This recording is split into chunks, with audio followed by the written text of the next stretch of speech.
No instante em que o telhado desabou sobre a casa de Ana e Sofia, o mundo delas não acabou em escombro, ele se transformou em fúria pura, uma raiva que ecoava mais alto que o trovão da tempestade que varreu Lisboa naquela noite fatídica. Ana, com as mãos sangrando de tanto cavar entre os destroços, encontrou o colar de prata que Sofia lhe dera no dia em que se declararam, 10 anos atrás, e jurou que ninguém, nem o destino nem uma seguradora impiedosa, as separaria. Mas quando o representante da companhia chegou, com seu terno impecável e um sorriso falso, e negou o pedido de indenização alegando cláusulas não cumpridas, Sofia desabou em lágrimas, sussurrando, eles nos odeiam por sermos nós. A chuva ainda caía fina e insistente sobre as ruínas da casa em Alfama, um bairro antigo de Lisboa onde as ruas estreitas guardavam segredos diamantes e revolucionários. Ana e Sofia haviam comprado aquela casa há 5 anos, um refúgio modesto com azulejos azuis rachados e um jardim minúsculo onde plantavam jasmins que perfumavam as noites de verão. Era o lar delas, o primeiro lugar onde podiam ser livres, longe dos olhares julgadores da família conservadora de Ana, no interior do Alentejo, e das piadas disfarçadas de preocupação da mãe de Sofia, em Porto. Elas eram professoras, Ana de História na universidade, Sofia de Literatura no ensino médio, e cada tijolo daquela casa representava noites em claro corrigindo provas para juntar o dinheiro da entrada. Agora, tudo era pó e madeira podre, graças a uma tempestade que a meteorologia chamara de excepcional, mas que a seguradora rotulara como negligência do proprietário. O homem da companhia, um sujeito de meia-idade chamado Sr. Mendes, folheava papéis sob um guarda-chuva preto, ignorando o cheiro de mofo que subia do escombro. Sinto muito, senhoras, disse ele, com um tom que soava ensaiado, mas o contrato especifica que construções antigas como esta exigem inspeções anuais extras. Vocês não as fizeram. Além disso. Ele hesitou, olhando para o anel de compromisso no dedo de Sofia, um simples ar de ouro com uma pedra de quartzo rosa. Houve relatos de vizinhos questionando a estabilidade da união de vocês. Isso pode invalidar a cobertura conjunta. Ana sentiu o sangue ferver. Relatos. Era código para o boato que circulava no bairro desde que elas penduraram a bandeira arco-íris na varanda no período de Lisboa do ano anterior. Os vizinhos mais velhos, aqueles que ainda sussurravam sobre a decadência moral da Europa, haviam ligado para a seguradora, inventando falhas na casa para punir o que viam como uma afronta. Sofia apertou a mão de Ana, seus dedos frios e trêmulos. Isso é discriminação, murmurou ela, a voz rouca de choro contido. Nós pagamos o prémio todo mês, sem falta. Como podem nos abandonar assim? Mendes encolheu os ombros, como se estivesse discutindo o preço de um café. Recorram à justiça, se quiserem. Mas com os custos de um advogado, duvido que valha a pena. Ele se afastou, deixando-as sozinhas na rua lamacenta, onde curiosos se aglomeravam atrás de fitas de isolamento da polícia. Ana queria gritar, socar o ar, mas em vez disso, puxou Sofia para um abraço apertado, sentindo o coração da amada bater descompassado contra o seu. Vamos lutar, prometeu Ana, os olhos fixos no horizonte onde o Tejo serpenteava preguiçoso. Não por uma casa, mas por nós. Por tudo o que construímos. Naquela noite, abrigadas na casa apertada de uma amiga comum, Marta, uma ativista LGBTQ+, que dirigia uma pequena ONG em Chiado, Ana e Sofia não dormiram. Sentadas à mesa da cozinha, com xícaras de chá de camomila esfriando intocadas, elas reviraram papéis e e-mails antigos. Olha isso, disse Sofia, apontando para um contrato assinado digitalmente. Eles mudaram as cláusulas no ano passado, sem nos avisar direito. Foi quando assumimos o relacionamento publicamente nas redes da escola. Ana assentiu, a mente correndo como as águas do rio na cheia. Ela era a pragmática, a que planejava aulas sobre a revolução dos cravos com mapas e timelinos. Sofia era a sonhadora, que citava a pessoa para explicar o vazio da alma. Juntas, eram invencíveis, ou assim pensavam até agora. Marta, com seu cabelo curto tingido de roxo e tatuagens de borboletas nas costas, escutava atenta, tamborilando os dedos na mesa. Isso cheira a homofobia institucionalizada, disse ela, os olhos faiscando. Eu conheço gente na Associação de Defesa dos Direitos. Podemos montar um caso, mas vai ser uma batalha. A seguradora é uma das maiores, ligada a políticos conservadores. Sofia baixou a cabeça, as lágrimas voltando. E se perdermos? Perdemos a casa, o trabalho, minha mãe já me disse que não vai ajudar, que isso é castigo por não ter filhos normais. Ana sentiu uma pontada no peito. A mãe de Sofia, uma viúva devota em Porto, havia aceitado a filha relutantemente após anos de terapia familiar, mas ainda soltava farpas sobre o que os vizinhos pensam. A família de Ana era pior, o pai, um fazendeiro alentejano, nem falava com ela desde o casamento civil em 2022. Mas ali, na cozinha iluminada por uma lâmpada amarelada, algo se acendeu em Ana. Ela pegou o telefone e ligou para o irmão mais novo, Tomás, o único da família que as apoiava secretamente. Preciso de você, disse ela, sem preâmbulos. Tomás, um engenheiro em Évora, chegou de trem na manhã seguinte, com uma mochila cheia de ferramentas e um laptop. Vamos provar que a casa era segura, declarou ele, enquanto inspecionava fotos antigas do escombro. Eu posso refazer os cálculos estruturais. Se a tempestade foi mesmo excepcional, isso anula a cláusula de negligência. Sofia sorriu pela primeira vez em dias, tocando o braço de Ana. Você sempre encontra um jeito, sussurrou ela, e naquele toque, Ana sentiu o amor delas como uma âncora no caos. Os dias seguintes foram um turbilhão. Elas se mudaram temporariamente para um apartamento alugado em Barro Alto, pago com economias que minguavam rápido. Ana mergulhou em pesquisas na biblioteca da universidade, desenterrando precedentes legais de discriminação em seguros na União Europeia. Sofia, entre aulas online, escreveu cartas para jornais locais, descrevendo não só a perda material, mas o peso emocional de ser invisível para o sistema. Somos cidadãs de segunda classe, escreveu ela em um artigo para o Público, abandonadas não só pela seguradora, mas pela sociedade que ainda nos vê como ameaça. O texto viralizou nas redes, especialmente entre comunidades que eram em Lisboa, gerando doações modestas e mensagens de apoio que as fizeram chorar de gratidão. Mas nem tudo era solidariedade. Uma noite, enquanto caminhavam pelo mirador da Senhora do Monte, com a cidade estendendo-se como um tapete de luz aos pés delas, Sofia recebeu uma ligação da escola. Alguns pais reclamaram, disse a diretora, voz tensa. Dizem que seu estilo de vida influencia as alunas. Precisamos de uma reunião. Sofia desligou, o rosto pálido. Eles sabem do artigo. Vão-me demitir. Ana a puxou para si, o vento noturno carregando o aroma de fado distante de um bar próximo. Não vão. Nós vamos lutar isso também. Mas no fundo, Ana duvidava. A pressão estava rachando algo dentro dela, as noites insones, os olhares dos colegas na universidade que agora cochichavam sobre a ativista problemática. Foi então que veio o primeiro golpe baixo. O Sr. Mendes reapareceu, não com papéis, mas com uma oferta. Assinem isso, renunciem à ação judicial, e damos uma indenização parcial, o suficiente para um apartamento pequeno. O documento, impresso em papel barato, incluía uma cláusula de confidencialidade que as proibia de falar publicamente sobre o caso. Sofia riu, amarga. Eles acham que dinheiro cala a verdade. Ana, porém, hesitou. Talvez seja o melhor. Podemos recomeçar sem mais dor. As palavras saíram como veneno, e Sofia recuou como se tivesse sido esbofeteada. Recomeçar. Sem lutar. Isso é desistir de quem somos. A briga explodiu ali, na sala apertada do apartamento, com voz ecoando pelas paredes finas. Sofia acusou Ana de covardia, de priorizar a estabilidade sobre o humor. Ana rebateu que Sofia era ingênua, que o mundo não mudava com palavras bonitas. Elas dormiram de costas uma para a outra, o silêncio mais cortante que qualquer grito. Na manhã seguinte, Sofia saiu cedo, sem despedida. Ana acordou com o coração apertado, encontrando apenas um bilhete: preciso de ar. Não me procure. O pânico a invadiu como uma onda. Ela ligou para Marta, que sugeriu: dê espaço, mas não desista. Isso é o stress falando. Mas Ana não conseguia se concentrar. Na universidade, durante uma aula sobre a ditadura salazarista, ela se perdeu em pensamentos, comparando a opressão do passado à sutil do presente. Um aluno perguntou sobre direitos civis modernos, e Ana, voz trêmula, falou da invisibilidade que era. A revolução não acabou, ela acontece em tribunais e seguradoras todos os dias. Enquanto isso, Sofia vagava pelas ruas de Belém, o mosteiro imponente ao fundo como um lembrete de histórias antigas de descoberta e perda. Ela sentou-se em um banco perto do padrão dos descobrimentos, o rio Tejo lambendo as pedras. Lágrimas quentes escorriam enquanto ela revivia a briga. Eu a amo tanto que dói, murmurou para o vento.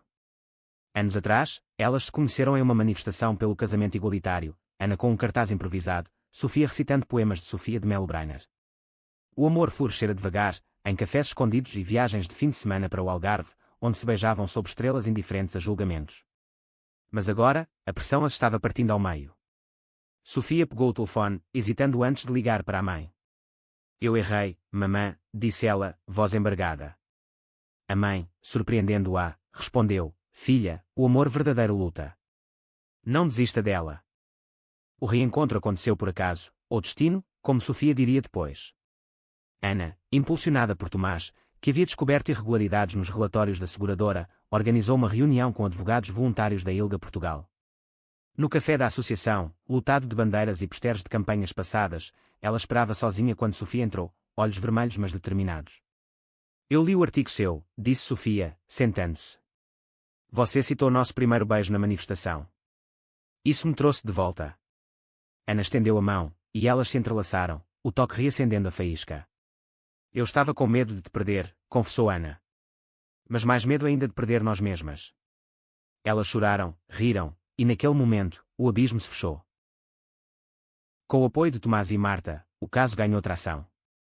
Eles contrataram um perito independente que confirmou: a casa era estruturalmente sólida, a tempestade, um evento de força maior. Mas a seguradora contra-atacou com difamação sutil, e-mails vazados sugerindo que Ana e Sofia fabricavam drama por atenção, explorando sua orientação sexual. A mídia sensacionalista pegou, com manchetes como casal gay acusa a seguradora, vítima ou vitimismo. Sofia enfrentou olhares hostis na escola, mas uma aluna, uma garota trans de 16 anos chamada Inês, a defendeu publicamente: professora Sofia me ensinou que histórias como a dela mudam o mundo. Isso fortaleceu Sofia, que transformou a dor em lições de resiliência. O clímax veio em uma audiência preliminar no Tribunal de Lisboa, uma sala abafada com retratos de juízes severos nas paredes. Ana testemunhou primeiro: voz firme ao descrever a casa não como bens, mas como memórias. Ali, plantamos nossas raízes, apesar de solos hostis. Sofia seguiu, lendo um trecho de seu diário: o amor não é cláusula, é o que nos faz indestrutíveis. O juiz, um homem idoso com olhos cansados, ouviu em silêncio. Mas o golpe veio quando Mendes subiu ao pódio, revelando um documento confidencial, uma carta anônima de um vizinho alegando que elas promoviam eventos imorais na casa, invalidando a apólice por uso indevido. O salão murmurou, e Sofia sentiu o chão sumir. Era o boato amplificado, a homofobia vestida de lei. Ana, do banco das testemunhas, viu o desespero no rosto de Sofia e algo estalou dentro dela. Ela se levantou, ignorando o martelo do juiz. Isso é mentira, gritou. Aquela casa era nosso santuário, não um bordel como insinuam. Vocês nos punem por amarmos abertamente, mas Portugal mudou, a Constituição mudou. O tumulto parou o tribunal por minutos, mas o juiz, impressionado pela paixão crua, ordenou uma investigação imediata sobre a carta. Fora dali, sob o céu nublado de Lisboa, Ana e Sofia se abraçaram, o peso aliviado por um fiapo de esperança. Você foi corajosa por nós, disse Sofia. Não, por você, rebateu Ana, beijando sua testa. As semanas seguintes foram de tensão palpável. A investigação revelou que a carta era falsa, forjada por um corretor rival da seguradora para desviar clientes. Escândalo explodiu na imprensa, com o Diário de Notícias estampando: homofobia corporativa, seguradora envergonhada. Doações fluíram, e uma campanha online Casa de Amor arrecadou o suficiente para um novo lar temporário. Mas o verdadeiro teste veio pessoalmente. A mãe de Sofia viajou de Porto, batendo à porta do apartamento com uma mala de roupas e um pedido de desculpas trêmulo: eu errei, filha. Vi sua força na TV e quero conhecer Ana de verdade. O jantar que se seguiu foi awkward, com silêncios quebrados por histórias de infância, mas terminou com um abraço hesitante: o primeiro passo é uma ponte longa. Ana, por sua vez, confrontou o pai em uma ligação tensa. Você me deserdou por amar uma mulher, mas e se eu te disser que esse amor me salvou? O pai, voz rouca de anos fumando, pausou longo antes de dizer: volte para o Alentejo um dia. Traga ela. Vamos ver. Não era perdão total, mas uma rachadura na muralha. Tomás, orgulhoso, ajudou a reconstruir. Ele encontrou uma casa em Cascais, mais perto do mar, com um jardim maior para os jasmins. Vocês merecem ondas, não tempestades, brincou ele. O verdito final chegou em uma manhã de primavera, com o sol filtrando pelas janelas altas do tribunal. A seguradora foi condenada a pagar o dobro da indenização, mais danos morais por discriminação. O juiz citou: o amor, em todas as formas, é direito inalienável. Ana e Sofia saíram de mãos dadas, o mundo parecendo mais leve. Elas compraram a casa em Cascais, plantaram jasmins e penduraram a bandeira mais alta. Sofia publicou um livro de contos sobre elas, Raízes entre Escombro, que se tornou best-seller. Ana lecionou um curso sobre justiça queer, inspirando gerações. Anos depois, sentadas no jardim ao pôr do sol, Sofia disse: a tempestade nos quebrou, mas nos reconstruiu mais fortes. Ana sorriu, entrelaçando os dedos. E o amor? Ele sempre luta de volta. E assim, em Portugal, onde o fado canta de perdas e renascimentos, elas provaram que o abandono pode ser o começo de uma revolução. A calmaria após o verdito durou pouco. Enquanto Ana e Sofia se instalavam na nova casa em Cascais, com o mar Atlântico rugindo como um guardião fiel ao fundo, sombras do passado começaram a se insinuar. Não era mais a seguradora, era algo mais pessoal, mais insidioso. Uma carta anônima chegou pelo correio, sem selo, escrita em caligrafia trêmula: vocês acham que ganharam? O bairro de Alfama se lembra. Fiquem longe. Ana amassou o papel, mas Sofia, com seu instinto literário, viu as entrelinhas, medo disfarçado de ameaça. Alguém de lá nos odeia o suficiente para isso, disse ela, os olhos escuros fixos no horizonte onde gaivotas planavam. Tomás, sempre o prático, instalou câmaras e alarmes na casa nova, mas avisou, isso pode ser só um idiota isolado. Não deixem que rouba paz. Paz, porém, era luxo que elas ainda aprendiam a abraçar. A vitória judicial trouxera manchetes, mas também escrutínio. Na universidade, Ana enfrentava petições de alunos conservadores que a acusavam de politizar a história. Professora, foca em fatos, não em agendas pessoais, lia-se em um e-mail coletivo. Ela respondia com aulas sobre a Inquisição e a opressão de minorias, transformando críticas em lições. Sofia, na escola, ganhara aliadas. Inês, a aluna trans, formaram um clube de leitura queer, lendo autoras como Flor Bela Espanca com lentes modernas. Mas a carta era só o começo. Uma semana depois, grafites surgiram na cerca da casa, pecadoras, em spray vermelho, junto a símbolos cruzados. A polícia veio, tirou fotos, prometeu patrulhas, mas nada mudou. Sofia acordava suando de pesadelos, revivendo o desabamento da casa velha, agora misturado a visões de chamas. E se eles tentarem de novo, sussurrava ela na cama, corpo colado ao de Ana como se o calor pudesse afastar o frio do medo. Ana, a protetora, montava vigília noturna, lendo casos de ódio em fóruns online até os olhos arderem. Nós somos mais que isso, repetia ela, mas o cansaço minava sua convicção. Marta, da ONG, organizou uma vigília solidária em Alfama, com velas e cartazes: amor não é crime. Dezenas vieram, amigos, ativistas, até alguns vizinhos arrependidos, como a senhora Dona Rosa, que outrora fofocara mas agora confessava: eu tinha medo do novo. Mas vi sua foto no jornal, abraçando a família, e pensei, isso é coragem. A vigília terminou em abraços e fado tocado em violas desafinadas, mas no dia seguinte, outra carta: a vigília não apaga o pecado. Saiam da cidade. O medo se transformou em raiva quando Sofia descobriu a fonte. Em uma visita a Lisboa para uma palestra na Feira do Livro, ela avistou um rosto familiar no Rossio, o Sr. Mendes, o ex-representante da seguradora, agora desempregado após o escândalo, conversando com um homem idoso de Alfama, o vizinho rabugento, Sr. Ferreira, autor da carta falsa no tribunal. Sofia os seguiu discretamente, coração martelando, até um café escondido em Moraria. Lá, ouviu fragmentos: elas destruíram minha carreira. Vamos fazer elas pagarem. Era vingança pessoal, alimentada por preconceito. Sofia gravou o áudio no celular, mãos tremendo, e correu para casa. Contar a Ana foi como reacender uma briga antiga. Porque não me chamou, explodiu Ana, voz e quando no jardim onde jasmins recém-plantados balançavam. Eu teria ido com você. Isso é perigoso demais. Sofia rebateu: você já carrega o mundo nas costas. Eu precisava fazer algo sozinha. A discussão escalou, velhas feridas reabertas, Ana acusando Sofia de impulsividade, Sofia vendo Ana como controladora. Elas se separaram novamente, Sofia trancando-se no quarto com um caderno, escrevendo poemas furiosos sobre solidão em casais. Ana saiu para caminhar na praia de Cascais, ondas quebrando como seus pensamentos, questionando se o amor resistia a tantas tormentas. O ponto de virada veio de Inês.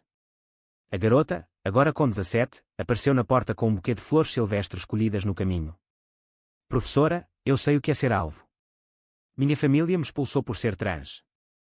Mas você me ensinou que histórias se reescrevem. Inês revelara que seu tio era o Sr. Ferreira, o vizinho. Ele me contou tudo. Está amargo pela demissão, culpa vocês por manchar o bairro. Mas eu posso falar com ele. Sofia, tocada, abraçou a aluna, sentindo o ciclo de dor se quebrando. Juntas, elas planejam: Inês confrontaria o tio, com mediação de Marta. A mediação aconteceu em um centro comunitário neutro em Lisboa, paredes brancas e cheiro de café fresco. Sr. Ferreira chegou curvado, olhos evasivos, Mendes ausente, ele fugira para o interior após ameaças de processo. Eu errei, murmurou o velho, voz fraca. Perdi a esposa no ano passado, e a raiva. Ela me comeu. Inês, ao lado dele, apertou sua mão. Tio, elas perderam a casa também. Dor não justifica ódio. Sofia falou então, não com acusação, mas vulnerabilidade: nós só queríamos um lar. Como você. Ana, observando, viu lágrimas no rosto do homem, o primeiro sinal de humanidade. Ferreira confessou tudo, as cartas, os grafites, motivados por luto mal resolvido e ecos de uma educação rígida. Ele prometeu reparar, limpando os grafites pessoalmente e testemunhando contra Mendes se necessário. A reconciliação não foi instantânea, ele saiu cabisbaixo, prometendo terapia, mas plantou sementes. Inês, radiante, disse, veja. Mudança começa em conversas duras. De volta a Cascais, Ana e Sofia se reconciliaram sob estrelas, na varanda com vista para o mar. Eu te protejo demais porque te amo demais, admitiu Ana. Sofia sorriu, e eu corro porque temo perder você. Mas juntas, somos tempestade e calmaria. Elas dançaram um fado lento, sem música, só o ritmo dos corações. Mas o destino guardava mais uma surpresa. Meses depois, durante o período de Lisboa, uma multidão as cercou, não com ódio, mas aplausos. Dona Rosa, a vizinha, havia iniciado uma petição no bairro de Alfama por lares inclusivos, inspirada nelas. A seguradora, pressionada por ações coletivas, mudou políticas, contratando consultores Kier. Sofia e Ana, no float principal, ergueram taças, pelo amor que luta de volta. O outono chegou a Cascais com ventos suaves que carregavam o sal do mar e o aroma de castanhas assadas das feiras locais. Ana e Sofia, agora mais unidas que nunca, transformavam a casa em um refúgio vivo, paredes pintadas de azul claro como o Tejo, estantes cheias de livros de autoras portuguesas Kier como Maria Isabel Barreno, e um ateliê onde Sofia dava aulas de escrita criativa para jovens da comunidade LGBTQ+. A vida parecia florescer, mas sob a superfície, novas rachaduras ameaçavam. Tudo começou com uma ligação inesperada para Ana, da reitora da universidade. Parabéns pelo livro de Sofia, é brilhante. Mas há uma doação generosa para seu departamento, condicionada a uma revisão curricular. Nada de temas sensíveis nas aulas obrigatórias. A doadora. Uma fundação ligada a famílias tradicionais do Porto, as mesmas que financiavam campanhas anti-igualdade. Ana sentiu o estômago revirar. Isso é censura disfarçada, disse ela à reitora, mas a resposta foi diplomática, escolha suas batalhas, Ana. A academia precisa de fundos. Naquela noite, ela confidenciou a Sofia, que pausou a escrita de seu segundo livro. Eles não param, né? Sempre uma nova cláusula para nos prender. Sofia, com sua alma poética, via padrões onde Ana via obstáculos práticos. É como o fado, melancolia eterna, mas com esperança no refrão. Ela sugeriu uma resposta criativa, um festival literário em Cascais, vozes invisíveis, convidando escritoras Kier de todo Portugal. Ana hesitou, o stress do caso judicial ainda ecoava em enxaquecas, mas cedeu ao brilho nos olhos de Sofia. Tudo bem, mas com segurança. Nada de surpresas. Elas planejaram com Marta e Inês, agora uma jovem ativista em tempo integral, o evento para o verão seguinte, leituras à beira-mar, painéis sobre identidade, e um piquenique com pastéis de nata veganos. Enquanto isso, Tomás visitava mais, trazendo projetos de reforma, uma sala secreta para vocês escaparem. Mas ele carregava notícias amargas do Alentejo, o pai de Ana piorara, um infarto silencioso que o deixara acamado. Ele pergunta por você, disse Tomás, relutante. Diz que sonhou com a casa velha, intacta, com vocês duas rindo no jardim. Ana congelou, o colar de prata queimando no pescoço. Ela não via o pai há 3 anos, desde a carta de deserdamento. Ele me odeia, murmurou. Tomás balançou a cabeça, odeia o que não entende. Mas o tempo cura, mana. A viagem ao Alentejo foi uma odisseia emocional. Sofia insistiu em ir, como sua âncora. A paisagem árida de oliveiras retorcidas e planícies infinitas contrastava com o verde úmido de Cascais, como se o sul guardasse as raízes mais duras. A quinta do pai, uma fazenda de cortiça e vinho, cheirava a terra úmida e arrependimento. O homem, outrora robusto, agora frágil na cama, estendeu a mão calejada. Filha, crocitou, olhos úmidos. Eu fui tolo. Vi na TV sua luta, e pensei, minha Ana, sempre a guerreira como mãe. Palavras simples, mas elas quebraram Ana, ela soluçou, ajoelhada, enquanto Sofia segurava sua mão, um elo silencioso. O pai contou histórias, da mãe, que lera Saramago em segredo durante o regime, de como o Alentejo moldara sua rigidez, mas também sua lealdade. Eu temia perder você para o mundo moderno, admitiu. Mas perdi mais me afastando. Sofia falou então, suave, o amor moderno é só amor, senhor. Complicado, mas puro. Eles riram, fraco, e naquela noite, jantaram sopa de cação com pão alentejano, o pai elogiando os jasmins que Sofia descrevera. Ao partirem, ele deu a Ana uma chave, da casa da avó. É sua agora. Traga Sofia para as vindimas. De volta, o festival se aproximava como uma promessa. Mas o conflito irrompeu quando a doadora da universidade vazou e-mails. Ana Lopes promove agenda radical, inadequada para jovens. Petições online surgiram, boicotes ameaçados. Sofia, lendo as calúnias, sentiu a fúria antiga.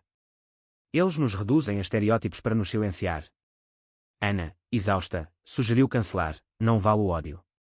Mas Sofia, com fogo nos olhos, recusou, cancelar é ceder. Vamos fazer maior. O dia do festival amanheceu ensolarado, a praia de Cascais lotada de arco-íris e risos. Escritoras como Lídia Jorge leram trechos de obras sobre desejo feminino, Inês moderou um painel sobre transição, voz firme apesar de tremores. Mas no meio da tarde, um grupo de manifestantes chegou, uns 20, com cruzes e cartazes, família tradicional, gritando versos bíblicos distorcidos. A polícia formou cordão, mas o veneno se espalhava, vocês destroem nossa cultura. Sofia, no palco, pegou o microfone, nossa cultura é fado, poesia, revolução, e amor em todas as formas. Vão embora com seu ódio, nós ficamos com a luz. Ana, nos bastidores, viu um rosto na multidão, a mãe de Sofia, inesperada, segurando um cartaz de apoio. Eu vim de Porto, disse ela depois, abraçando a filha. Li seu livro. Chorei por todas as vezes que te julguei. O momento, capturado em fotos, viralizou, transformando o festival em símbolo de reconciliação. Os manifestantes dispersaram, envergonhados, a doadora recuou, fundos congelados. No entardecer, com o sol mergulhando no mar, Ana e Sofia caminharam pela areia, pés na espuma. Você brilhou hoje, disse Ana. Sofia riu, nós brilhamos. Juntas. O festival não só sobreviveu, inspirou uma rede nacional de eventos que era, com Ana como curadora honorária. Mas o maior passo veio em segredo. Ana propôs a Sofia, não com anel, mas com sementes de jasmim.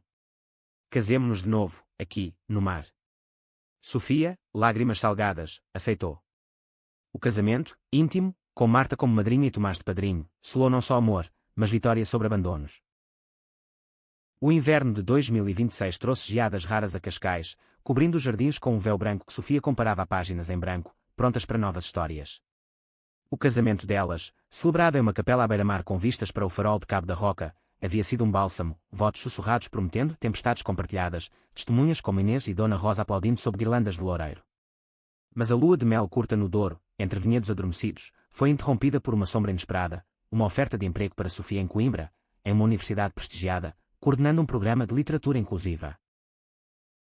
É uma chance de vida, disse Sofia, olhos brilhando ao ler o e-mail no tablet, enquanto o trem chacoalhava de volta a Lisboa.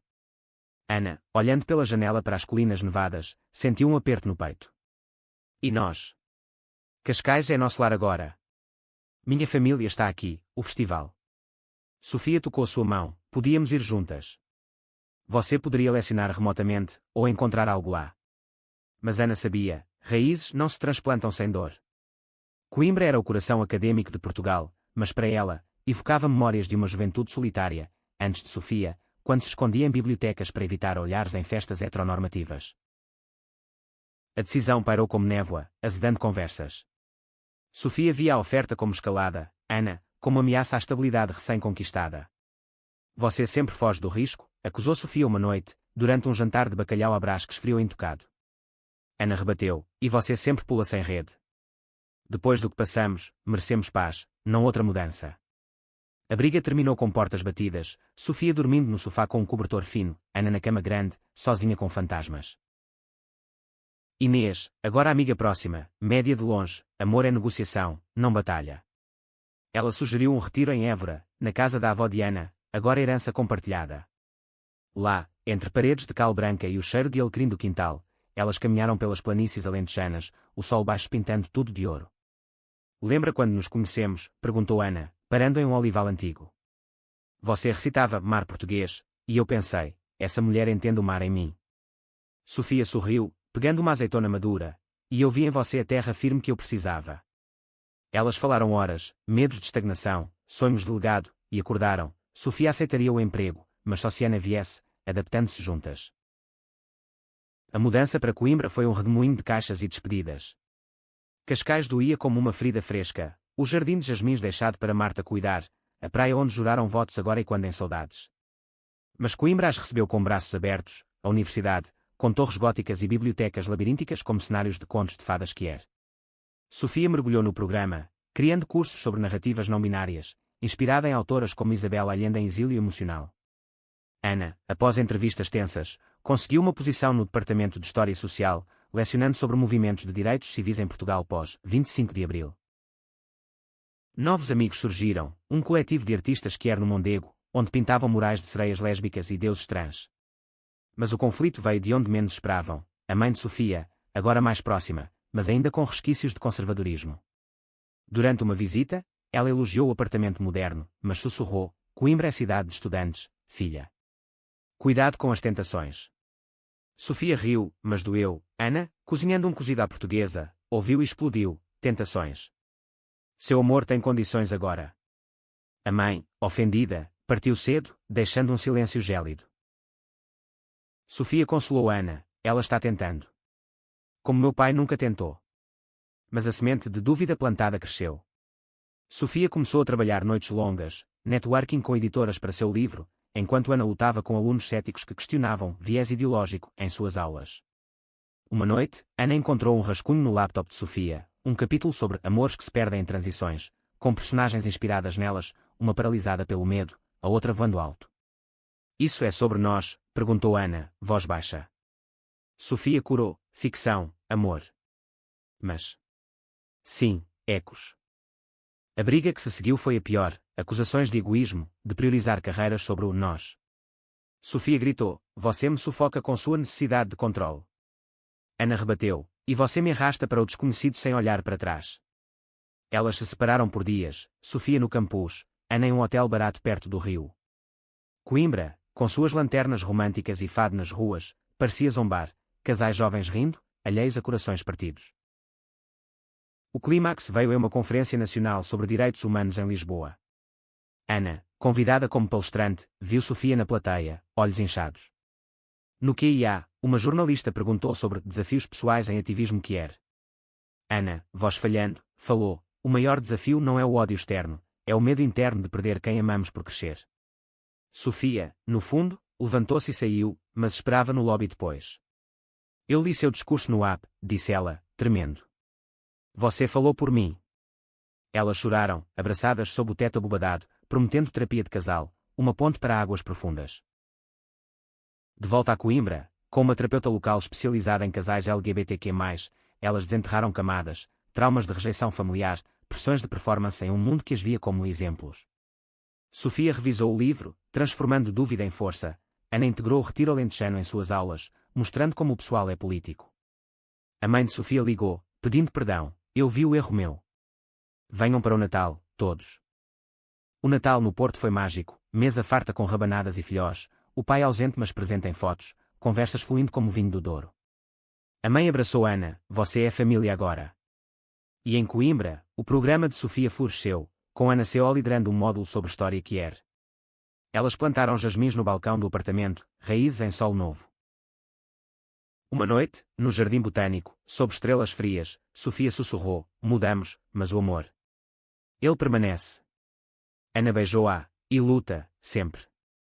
A primavera de 2027 desabrochou em Coimbra com romãzeiras cor-de-rosa forrando as margens do Mondego, um tapete vivo que Sofia usava como metáfora em suas aulas, flores nascem do lodo, como histórias de resistência. O programa inclusivo agora atraía alunos de todo o país, e Ana cursos sobre heranças queer lutava salas, com debates acalorados sobre o legado de figuras como João de Deus reinterpretadas através de lentes modernas. A vida delas fluía ritmada, manhãs de café com pastéis de Belém, tardes de preparação de aulas, noites de leitura compartilhada, mas o destino, caprichoso como o fado, preparava uma reviravolta que testaria os votos renovados. Tudo começou com uma carta formal da ILGA Portugal, um prémio nacional de ativismo, o Arco de Ouro, para Ana e Sofia, em reconhecimento à luta contra a seguradora e ao impacto cultural do festival. Vocês inspiraram leis mais rígidas contra a discriminação em serviços, lia-se. Elas riram, incrédulas, brindando com vinho verde no apartamento. Mas a cerimônia em Lisboa traria convidados indesejados, a mídia, ex-adversários, e, surpresa amarga, o retorno de Mendes, agora reabilitado como consultor em uma firma menor, convidado por laços políticos obscuros. A viagem a Lisboa revivia memórias, o tribunal, as vigílias, o cheiro de chuva em Alfama. Elas se hospedaram no mesmo hotel em Chiado onde Marta organizara reuniões anos antes, e a amiga, agora diretora da ONG, as recebeu com abraços e planos: vamos virar isso em campanha maior. Mas na véspera da cerimônia, Sofia recebeu um e-mail anónimo, um link para um vídeo granuloso, gravado secretamente durante o festival em Cascais. Nele, um manifestante, rosto borrado, ameaçava: elas vão pagar caro. Esperem pelo arco. Era Mendes, voz reconhecível, conspirando com remanescentes do grupo conservador. Sofia mostrou a Ana, mãos frias. Ele não parou. Isso é vingança. Ana, pragmática, contatou a polícia: temos áudio antigo como prova. Mas o medo se instalou, e se ele sabotasse o prémio? A cerimônia, no Teatro Nacional Dona Maria II, era televisionada, com discursos de figuras como o Presidente da República. Sofia, nervosa, ensaiava seu discurso: nossos abandonos nos tornaram faróis. Ana acalmava: ele não ousará. Não mais. A noite chegou chuvosa, o teatro iluminado como um farol no negrume. Vestidas em ternos sob medida, Ana em cinza perolado, Sofia em azul marinho, elas subiram ao palco sob aplausos trovejantes. O presidente elogiou: Ana e Sofia mostram que o amor português é resiliente. Mas durante o coquetel pós-cerimônia, Mendes apareceu, copo na mão, sorriso viprino. Parabéns, disse, voz melosa. Vocês merecem. Depois de tudo. Seus olhos dardejavam para um grupo no canto, os mesmos manifestantes de Cascais, agora mais organizados, com crachás de uma associação familiar. O confronto explodiu quando um deles se aproximou, microfone da imprensa captando: esse prémio é uma vergonha. Promovem desordem moral. Sofia, coração acelerado, rebateu: desordem. O ódio é que desordena. Mendes riu, baixo: cuidado, senhoras. Há vídeos comprometedores. Era blefe, o vídeo era só ameaça, mas bastou para gelar o salão. Ana, vendo o pânico em Sofia, avançou: mostre-os, então. O mundo verá sua covardia. O salão silenciou, flash piscando. Marta interveio, chamando segurança, mas o dano estava feito. Clipes viralizaram, manchetes distorcidas, prémio que era marca confronto. De volta ao hotel, Sofia desabou: porque ele não desiste. Nós vencemos. Ana, abraçando-a, sentiu raiva virar estratégia, porque ele perdeu tudo. Vamos expor isso. Elas gravaram um vídeo conjunto, postado à meia-noite: não nos calarão. Compartilhem nossa história, a verdadeira. Viralizou em horas, com apoio de celebridades como a atriz Maria de Medeiros, que tweetou: mulheres como elas constroem pontes, ódios como o delas queimam. A reviravolta veio rápido. A polícia, com o novo áudio, prendeu Mendes por incitação ao ódio, revelando uma rede de e-mails com financiadores conservadores. A associação familiar dissolveu-se em escândalo, doadores fugindo. O presidente ligou pessoalmente: vocês transformaram a ameaça em triunfo. Sofia e Ana, exaustas mas eufóricas, voltaram a Coimbra como heroínas. O programa de Sofia ganhou subsídios, o curso de Ana expandiu para mestrado. Mas o verdadeiro clímax emocional veio em uma visita surpresa ao Alentejo. O pai de Ana, recuperado, organizara uma festa de raízes, a família reunida na quinta, com primos, tios e até a mãe de Sofia. Lá, sob uma pereira centenária, o pai ergueu um brinde: a vocês, minhas filhas do coração. Lutem sempre, pelo amor, pela terra. Lágrimas fluíram, e Sofia recitou um poema original: das ruínas, florescemos, abandonadas, renascemos. Em Coimbra, elas plantaram um jardim comunitário no campus, jasmins entrelaçados com rosas selvagens, símbolo de uniões improváveis. Inês, agora universitária, ajudou: vocês me deram coragem para ser eu. E numa noite de lua cheia no Mondego, Ana sussurrou: o arco não é de ouro, é nosso, forjado em fogo. Sofia sorriu, e brilha mais por isso. O verão de 2028 envolveu Coimbra em um calor preguiçoso, com o ar vibrante de cigarras e o rio Mondego refletindo céus de um azul impiedoso. Ana e Sofia, agora âncoras uma da outra em um mar de conquistas, olhavam para o futuro com olhos cautelosos mas esperançosos. O jardim comunitário florescera, um oásis de diversidade onde alunos quer se reuniam para piqueniques e slams de poesia, e o segundo livro de Sofia, Ondas de Retorno, subia nas listas de best-sellers, com capítulos dedicados à jornada delas, não como a geografia, mas como tapeçaria tecida de fios partidos e remendados. Mas o destino, sempre o contador de histórias imprevisível, reservava o golpe final, uma gravidez inesperada. Não delas, claro, mas de Inês, a jovem ativista que elas mentoravam como uma irmã mais nova. Aos 19, Inês descobrira sua identidade trans após anos de transição, e agora, em um relacionamento com um parceiro não binário chamado Rui, enfrentava um dilema: uma gravidez acidental, confirmada em um teste de farmácia, que a jogava em um vórtice de medos e julgamentos. Eu amo Rui, mas... E se o mundo nos quebrar como quase quebrou vocês? Confidenciou ela no apartamento delas, voz trêmula, abdômen ainda plano sob a blusa folgada.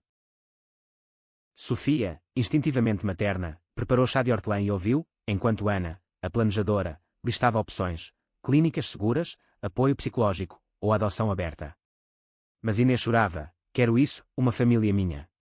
Mas minha família biológica. Eles me renegaram. E os atas online? Já me chamam de aberração, imaginem com um bebê. O eco era palpável, as cartas anônimas, os grafites, a seguradora, todos fantasmas ressurgindo. Ana sentiu um aperto protetor, você não está sozinha. Nós lutamos por você agora. A notícia se espalhou no coletivo, gerando uma rede de apoio, consultas médicas gratuitas via ILGA, um fundo de doações para nursery, e sessões de terapia grupal onde Inês compartilhava medos. Mas o conflito explodiu quando o tio dela, Sr. Ferreira, agora um aliado relutante após anos de redenção, descobriu e reagiu com pânico conservador, uma criança com pais assim. É crueldade. Ele ligou para a mãe de Inês em Braga, reacendendo velhas feridas, e boatos circularam. A garota que vai arruinar uma vida inocente. Inês desabou em uma reunião do coletivo, soluçando, talvez eu deva desistir. Proteger o bebê de mim. Sofia, olhos marejados, pegou suas mãos, não. Olhe para nós, abandonadas, mas renascidas. Seu amor por Rui é o alicerce. Ana, canalizando sua fúria acadêmica, organizou uma campanha, Família Quer, com vídeos de casais como elas contando histórias de resiliência. Sofia escreveu um ensaio para o Jornal de Notícias, gravidez não é monopólio, é milagre para quem ousa sonhar. O clímax veio em uma audiência informal na Junta de Freguesia de Coimbra, onde Ferreira e a mãe de Inês pressionavam por intervenção familiar. A sala, abarrotada de apoiadores, cheirava a tensão e café requentado. Inês, barriga ligeiramente arredondada agora, falou primeiro, eu escolho minha família, Rui, Ana, Sofia, vocês que me viram crescer. Rui, ao lado, voz suave, amamos essa criança antes de saber dela. Ana testemunhou, eu vi ódios destruírem lares, mas amor. Ele constrói impérios. Sofia concluiu com poesia, das sombras do preconceito, brota a luz de novas gerações. Ferreira, curvado pela idade, interveio, eu fui um monstro uma vez. Não repetirei. Sua confissão, admitindo influência de Mendes anos atrás, quebrou o gelo. A mãe de Inês, lágrimas escorrendo, estendeu os braços, filha, eu te perdi por medo. Ganho-me de volta. O abraço coletivo selou paz, com promessas de visitas e apoio incondicional. O bebê nasceu em outono, uma menina chamada Lira, por lirismo, por luz. Ana e Sofia foram as primeiras a segurá-la no hospital, após Rui e Inês, sentindo o ciclo completar, de abandono alegado. O batizado, não religioso mas simbólico, aconteceu no jardim comunitário, com jasmins em flor e o mondego cantando ao fundo. Vocês nos ensinaram a lutar, disse Inês, ninando Lira. Sofia sorriu, e você nos ensina a sonhar. Anos se passaram em flashes, Lira crescendo entre livros e protestos gentis, Ana publicando um tratado sobre direitos que era em Portugal, Sofia abrindo uma editora para vozes marginalizadas.